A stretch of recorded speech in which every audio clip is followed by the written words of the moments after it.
WBP এবং KP constable 2024-এর আরও একটি নতুন ক্লাসে তোমাদের প্রত্যেককে স্বাগত জানাই। আজকে হলো গিয়ে আমাদের ক্লাস নাম্বার 5। ইতিমধ্যে আমাদের চ্যানেলে 4টি ক্লাস দেওয়া কিন্তু হয়ে গিয়েছে। সেই ক্লাসগুলো তোমরা যারা এখনও করোনি তারা আমাদের চ্যানেলের প্লেলিস্টে গিয়ে সেই ক্লাসগুলো কিন্তু করে নাও। আজকের ভিডিওতে আমরা আরও গুরুত্বপূর্ণ 10টি প্রশ্ন নিয়ে আলোচনা করব। আমরা যখন প্রশ্নগুলো বলবো তোমরা তখন উত্তরগুলো নিজে থেকে করার কিন্তু চেষ্টা করবে এবং নিচে সেটা কমেন্ট করে জানাবে। তারপরে আমরা যখন উত্তরগুলো বলবো তখন তোমরা নিজেদের উত্তরের সঙ্গে আমাদের উত্তরটা মিলছে কিনা সেটা মিলিয়ে নেবে। তাহলেই তোমরা বুঝতে পারবে তোমাদের প্রিপারেশনটা ঠিক কোন জায়গায় রয়েছে। আজকে আমাদের প্রথম প্রশ্ন, এশিয়ার দ্বিতীয় উচ্চতম জলপ্রপাত কোনটি? 4টা অপশন দেখতে পাচ্ছ, কুঞ্চিকল, তাইওয়ান, হুড্রু, জিয়াওলুং। তো এখানে সঠিক উত্তর কোনটা হবে তোমরা ঝটপট করে কমেন্ট করে ফেলো। তো এখানে সঠিক উত্তর হবে অপশন নাম্বার এ, অর্থাৎ এশিয়ার দ্বিতীয় উচ্চতম জলপ্রপাত কুঞ্চিকল। তোমাদের মনে রাখার জন্য বলে রাখি, ভারতের উচ্চতম জলপ্রপাতও কিন্তু কুঞ্চিকল। এরপরে আমরা চলে আসব আমাদের পরবর্তী প্রশ্নে, প্রেইরি অঞ্চল কোন মহাদেশে দেখা যায়? এখানেও 4টা অপশন দেখতে পাচ্ছ, অস্ট্রেলিয়া, উত্তর আমেরিকা, দক্ষিণ আমেরিকা, আফ্রিকা।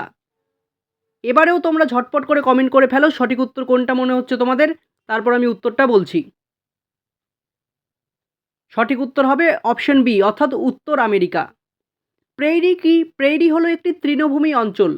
এবার যদি তোমাদেরকে বলা হয় প্যাম্পাস তৃণভূমি অঞ্চল কোথায় দেখা যায়, উত্তরটা হবে দক্ষিণ আমেরিকা। তো এগুলো কিন্তু তোমাদের খাতায় ভালো মতো নোট করতে হবে। এই প্রশ্নগুলো কিন্তু বিভিন্ন সময় বিভিন্ন চাকরির পরীক্ষায় চলে আসে। দেখে নেব আজকে 3 নাম্বার প্রশ্ন, দ্বিতীয় বৌদ্ধ সম্মেলন কোথায় হয়েছিল? 4টা অপশন রয়েছে, কাশ্মীর, বৈশালী, পাটলিপুত্র, রাজগৃহ। সঠিক উত্তর কী হবে তোমরা নিজেরা প্রথমে কমেন্ট করো, নিজেরা চেষ্টা করো, কারণ কোন পজিশনে রয়েছে খুব তাড়াতাড়ি কিন্তু পরীক্ষা, সেজন্য তোমাদেরকে নিজেদেরকে চেষ্টা করতে হবে। সঠিক উত্তর হবে অপশন বি, অর্থাৎ বৈশালী। দ্বিতীয় বৌদ্ধ সম্মেলন হয়েছিল বৈশালীতে। তাহলে প্রথমটা কোথায় হয়েছিল? প্রথম বৌদ্ধ সম্মেলন হয়েছিল রাজগৃহে, তৃতীয় বৌদ্ধ সম্মেলন হয়েছিল পাটলিপুত্রে, চতুর্থ বৌদ্ধ সম্মেলন হয়েছিল কাশ্মীরে। এগুলো তোমরা খাতায় নোট করে নাও। এই প্রশ্নগুলো কিন্তু বিভিন্ন সময় চলে আসে, অত্যন্ত গুরুত্বপূর্ণ প্রশ্ন। এই প্রশ্নগুলো অধিকাংশ চাকরির পরীক্ষায় চলে আসে। বিশ্বের বৃহত্তম হ্রদের নাম কি? 4টা অপশন রয়েছে এখানেও, টাঙ্গানিকা, কাস্পিয়ান, সুপিরিয়র, লোকটাক। তো এখানে সঠিক উত্তর কী হবে তোমরা কমেন্ট করো ঝটপট। যারা এই চ্যানেলে নতুন রয়েছে তারা চ্যানেলটিকে কিন্তু সাবস্ক্রাইব করে দাও, কারণ এরকম ক্লাসই কিন্তু আমরা নিচ্ছি রেগুলার। তো সঠিক উত্তর হবে কাস্পিয়ান, অর্থাৎ অপশন নাম্বার বি। পরের প্রশ্ন, আড়াই দিন কা ঝোপড়া কে নির্মাণ করেন? আড়াই দিন কা ঝোপড়া কে নির্মাণ করেন? এখানেও 4টা অপশন রয়েছে, ইলতুৎমিশ, সুলতানা রাজিয়া, কুতুবুদ্দিন আইবক, গিয়াসউদ্দিন বলবন। তো এখানে সঠিক উত্তর কী হবে? সঠিক উত্তর হবে কিন্তু অপশন নাম্বার, বলে ফেলো তোমরা কত নাম্বার অপশনটা হবে। অপশন নাম্বার সি কিন্তু এখানে সঠিক হবে, অর্থাৎ কুতুবুদ্দিন আইবক। আড়াই দিন কা ঝোপড়া নির্মাণ করেছিল কুতুবুদ্দিন আইবক। আচ্ছা, তোমাদেরকে যদি বলা হয় যে আড়াই দিন কা ঝোপড়া কোথায় অবস্থিত, তোমরা বলতে পারবে? তাহলে সেটাও আমরা জেনে নিই। আড়াই দিন কা ঝোপড়া অবস্থিত রাজস্থানের আজমিরে।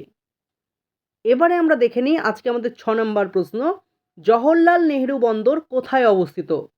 এখানেও 4টা অপশন রয়েছে, কর্ণাটক, মহারাষ্ট্র, উড়িষ্যা এবং গোয়া। তো সঠিক উত্তর কী হবে ঝটপট করে তোমরা কমেন্ট করে ফেলো। এখানে কিন্তু সঠিক উত্তর হবে অপশন নাম্বার বি, অর্থাৎ মহারাষ্ট্র। জওহরলাল নেহেরু বন্দর মহারাষ্ট্রে অবস্থিত। আর এই বন্দরটা কি? এই বন্দরটা কিন্তু একটা কৃত্রিম বন্দর। চলে আসবো আজকের পরের প্রশ্নে, কি রয়েছে প্রশ্নটা দেখে নিই। বন্ধ্যাত্ব প্রতিরোধে কোন ভিটামিন সাহায্য করে? এখানে 4টা ভিটামিনের নাম বলা হয়েছে, vitamin A, vitamin B, vitamin D, vitamin E. এখানে সঠিক উত্তর কী হবে? সঠিক উত্তর হবে অপশন নাম্বার ডি, অর্থাৎ ভিটামিন ই। চলে আসবো পরের প্রশ্নে, খুব গুরুত্বপূর্ণ একটা প্রশ্ন, স্বাধীন ভারতের প্রথম দলিত মহিলা মুখ্যমন্ত্রী কে ছিলেন? মমতা ব্যানার্জি, পদ্মজা নাইডু, মায়াবতী, জয়ললিতা। কী হবে কমেন্ট করো, ঝটপট করে কমেন্ট করে ফেলো। অপশন নাম্বার সি, অর্থাৎ মায়াবতী কিন্তু স্বাধীন ভারতের প্রথম দলিত মহিলা মুখ্যমন্ত্রী ছিলেন।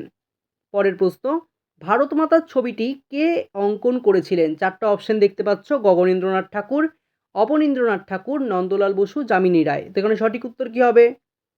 ভারত মাতার ছবিটি কে অঙ্কন করেছিলেন? খুব গুরুত্বপূর্ণ একটা প্রশ্ন, কে অঙ্কন করেছিলেন বলে ফেলো। অপশন নাম্বার বি, অর্থাৎ অবনীন্দ্রনাথ ঠাকুর ভারত মাতার ছবিটি অঙ্কন করেছিলেন। প্রথম ভারতীয় মহিলা পাইলট কে ছিলেন?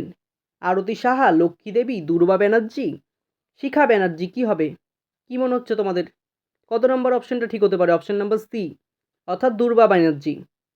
তো বন্ধুরা, এই ছিল আজকের ক্লাসটা ভালো লাগলে অবশ্যই লাইক করো, কমেন্ট করো এবং বন্ধুদের মাঝে শেয়ার করো। আর যারা এই চ্যানেলের ক্লাসগুলো প্রথমবার দেখছো তারা কিন্তু চ্যানেলটিকে সাবস্ক্রাইব করে দিও।